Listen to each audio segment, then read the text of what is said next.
நான் புரிந்துகிட்டது, நான் கேள்விப்பட்டது, திரு விஜய் அவர்களே இந்த வெற்றி எதிர்பார்த்திருக்க மாட்டார் அப்படிங்கிறது தான். விஜய் அவர்கள் கான்ஃபிடண்டாக இருங்கன்னு சொன்னார், ஜெயிக்கிறோன்னாரு, டிவிகேக்கும் டிஎம்கேக்கு தான் போட்டினார். அது எல்லாமே ஸ்ட்ராட்டஜி. அது வந்து கரெக்டாக செய்ய வேண்டிய ஸ்ட்ராட்டஜி. அப்படி தான் கரெக்டாக பண்ணார். அது ஈல்டு கொடுத்துருக்குன்னு பார்க்குறோம்.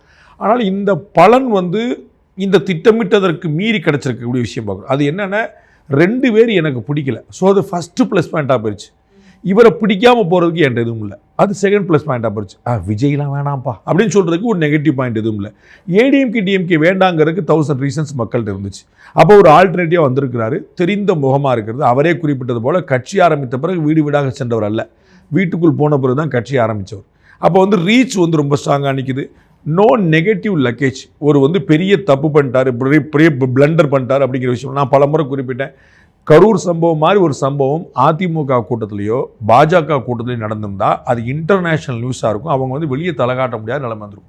ஆனால் திரு விஜய் பக்கம் ஃபுல் சிம்பத்தி இருந்துச்சு. கட்சி தலைவர்களே விஜய்க்கு ஆதரவாக தான் பேசுனாங்க.